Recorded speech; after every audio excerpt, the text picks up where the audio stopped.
អាមេរិកនឹងភ្លឺភ្នែកចិនត្រៀមខ្លួនដាក់ដំណើរការអ៊ីនធឺណិត 6G ដំបូងបង្អស់នៅក្នុងពិភពលោកថ្មីនេះក្រុមហ៊ុនទូរគមនាគមន៍ចិនបានបង្ហើបថាខ្លួនកំពុងតែខិតខំប្រឹងប្រែងនៅក្នុងកិច្ចការងារស្រាវជ្រាវនិងអភិវឌ្ឍបច្ចេកវិទ្យា 6G យ៉ាងឆាប់រហ័សហើយរំពឹងថានឹងទទួលបាននូវភាពជោគជ័យនិងដាក់ដំណើរការជាផ្លូវការនៅត្រឹមឆ្នាំ2030ខាងមុខក្នុងកិច្ចការងារនេះរដ្ឋាភិបាលចិនបានបង្ហាញអំពីការគ្រប់គ្រងយ៉ាងពេញទំហឹងដោយខ្លួនថែមទាំងបានលើកឡើងអំពីបច្ចេកវិទ្យា 6G នេះនៅក្នុងរបាយការណ៍ការងាររបស់រដ្ឋាភិបាលក្នុងឆ្នាំនេះផងដែរអ្នកជំនាញរំពឹងថាអ៊ីនធឺណិត 6G នឹងដំណើរការលឿនជាងជំនាន់មុនដោយមានការរអាក់រអួលតិចតួចបំផុតនិងកម្រិតបញ្ជូនសញ្ញាខ្លាំងជាងប្រព័ន្ធ 5G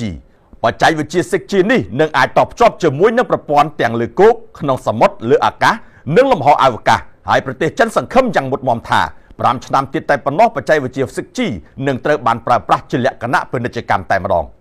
ក្រុមហ៊ុនជាច្រើននៅក្នុងប្រទេសចិនកំពុងតែដំណើរការរួចទៅហើយឥឡូវនេះក្រុមហ៊ុនទូរគមនាគមន៍ China Telecom ក៏ទើបនឹងទទួលបានប៉ាតង់ជាតិសម្រាប់ការធ្វើសមាហរណកម្មតភ្ជាប់បណ្ដាញផ្កាយរណបជាមួយនឹងបណ្ដាញលើផែនដីដោយប្រើប្រាស់នៅបច្ចេកវិទ្យា 6G នេះផងដែរក្រុមហ៊ុនក៏កំពុងតែដឹកនាំគម្រោងថ្នាក់ជាតិដើម្បីអភិវឌ្ឍទំនាក់ទំនងផ្កាយរណប 6G ផងដែរ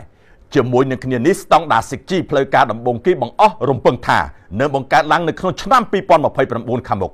គួររំលឹកថាប្រទេសផ្សេងទៀតរួមទាំងសហរដ្ឋអាមេរិកជប៉ុននិងសហភាពអឺរ៉ុបក៏កំពុងតែខ្នះខ្នែងដើម្បីសិក្សាលើប្រព័ន្ធ 6G នេះផងដែរ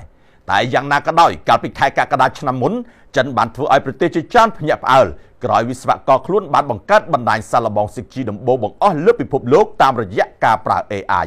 បណ្ដាញសាកល្បងនេះគឺបានបង្ហាញអំពីដំណើរការអ៊ីនធឺណិតកាន់តែល្អប្រសើរនិងជួយឲ្យអ្នកស្រាវជ្រាវសិក្សាសាកល្បងបច្ចេកវិទ្យា 6G កាន់តែងាយស្រួលផងដែរ